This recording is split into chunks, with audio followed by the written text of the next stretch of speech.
Muy buenas tardes, amigas y amigos de Brújula Internacional. Siempre estoy en el recorrido por los escenarios internacionales con el choque de las imágenes y la fuerza de las palabras. Pocas veces hablamos en los programas internacionales sobre África, pero es un continente en plena ebullición. Recordemos que fue el continente más tardío en la época de la colonización, sobre todo franceses, ingleses, alemanes y españoles también tuvieron sus colonias en África y fue un proceso muy duro de independencia, de guerras, donde influía mucho la presencia de Estados Unidos y también de la Unión Soviética en su época con los partidos de izquierda comunistas. Fueron gobiernos autoritarios, dictatoriales, y apenas están conociendo ahora la democracia. De hecho, existe la Unión de Estados Africanos que sigue el modelo de la Unión Europea, más de 50 países que inclusive nos dan ejemplo a América Latina porque no hemos podido nosotros hacer una integración real del Mercosur, la Comunidad Andina, el CARICOM, el Mecanismo Centroamericano de Integración, mientras que los africanos tienen más conciencia de integración y actúan con voz propia en los escenarios internacionales.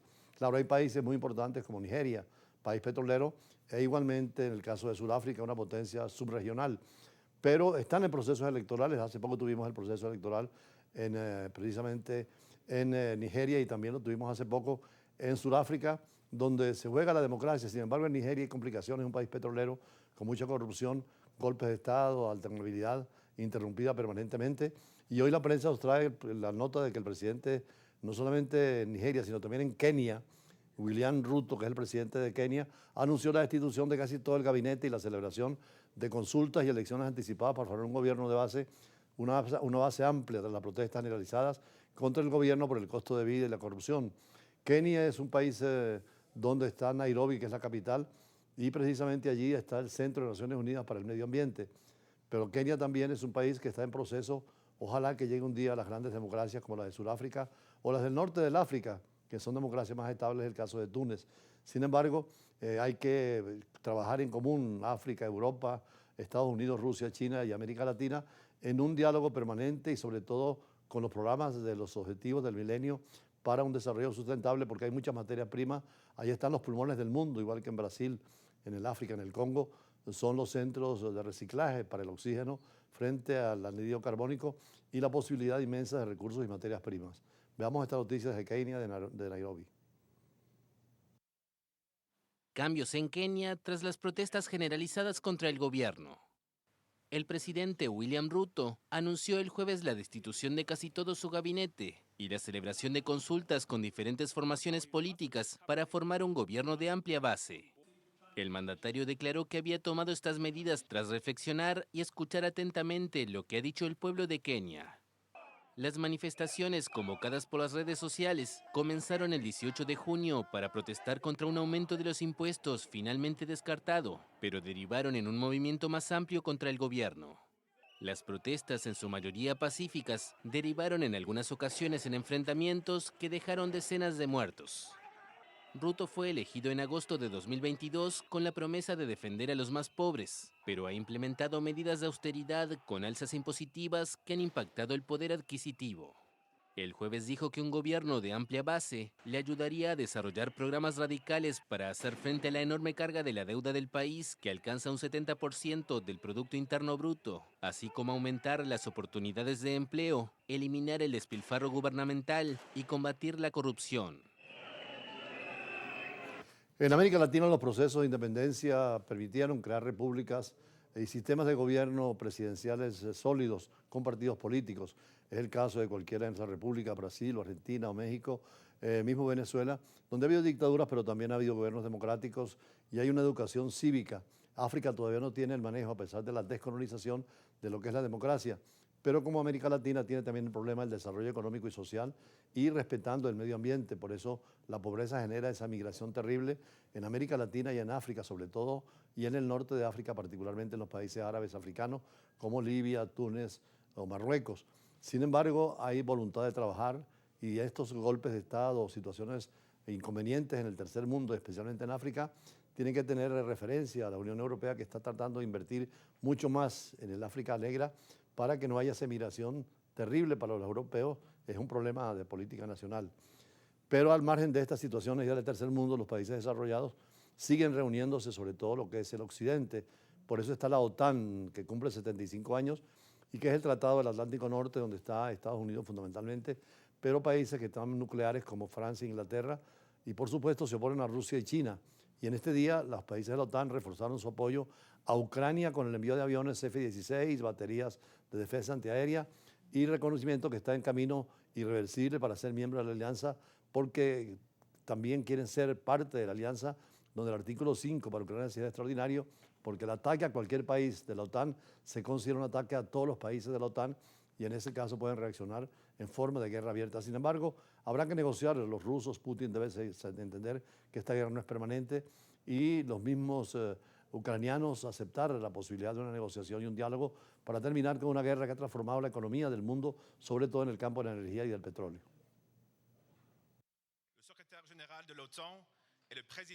Ucrania recibirá más apoyo de sus aliados occidentales.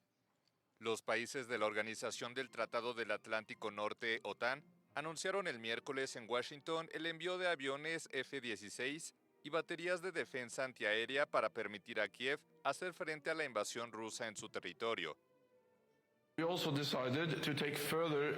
También decidimos tomar pasos adicionales para acercar aún más a Ucrania a la OTAN. Mientras Ucrania continúe sus reformas vitales, seguiremos apoyándolos en su camino irreversible hacia la membresía de la OTAN. El trabajo que estamos haciendo juntos ahora asegurará que cuando sea adecuado, Ucrania se pueda unir sin demora.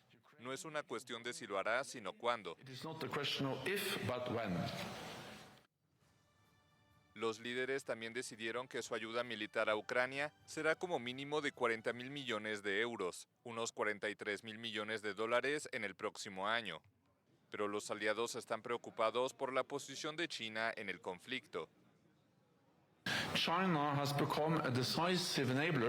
China se ha convertido en un facilitador decisivo de la guerra de Rusia contra Ucrania, y el apoyo de China aumenta la amenaza que Rusia representa para la alianza euroatlántica. Los aliados han declarado claramente que China no puede posibilitar el mayor conflicto en Europa de la historia reciente sin que afecte negativamente su interés y reputación. Estados Unidos confirmó el martes que los aliados proporcionarán a Ucrania un total de 5 sistemas de defensa aérea, incluidas 4 baterías tipo Patriot, misiles tierra-aire, especialmente eficaces para interceptar proyectiles balísticos rusos. Moscú ha intensificado recientemente sus ataques con misiles contra Ucrania, devastando el hospital infantil más grande del país en Kiev esta semana. Los misiles rusos también han destruido la mitad de la capacidad energética del país. Ayer estuvo con nosotros en Brújula Internacional el embajador de Colombia y conversamos precisamente sobre los temas fronterizos, porque además los colombianos están celebrando el Día Nacional de la Independencia de Colombia y naturalmente hay una unidad extraordinaria, Caracas, Bogotá, y en nuestro editorial de hoy vamos a hacer referencia a ese país hermano que precisamente quiere establecer más vínculos. Llegamos a tener un comercio binacional de más de 7.000 millones, pero nos sacaron de la comunidad andina y fuimos a Mercosur, donde tampoco estamos bien recibidos. Es importante rehacer los vínculos con Colombia y recordar a este país hermano. Por eso esta reflexión y después las entrevistas de siempre sobre temas internacionales.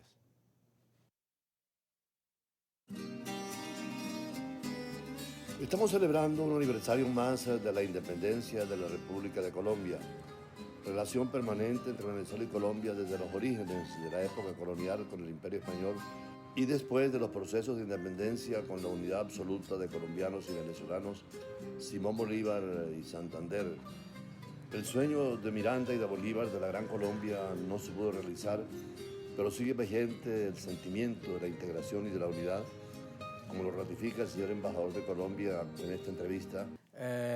Pues se han abierto muchas posibilidades. Por supuesto, las relaciones entre los dos países han sido muy dinámicas. La integración tiene, por supuesto, en la academia, en el conocimiento, en la ciencia, en la tecnología, una faceta muy importante. Afortunadamente restablecieron las relaciones y efectivamente apertura de consulados de Venezuela en Colombia y nosotros acá. Vamos a abrir 5 este año, ya se aprobó: Barquisimeto, Puerto Ordaz, Puerto La Cruz, Guadualito, Puerto Ayacucho y San Fernando Atabapo.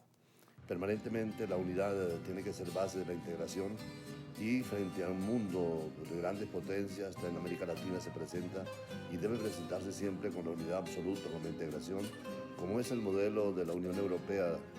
Tenemos recursos complementarios y una economía que debe avanzar y ojalá que pudiéramos integrarnos no solamente en la CELAC como mecanismo de integración regional, sino también volvernos a encontrar en la Comunidad Andina de Naciones, donde el comercio en su tiempo llegó a tener más de 7.000 billones de intercambios en estas materias.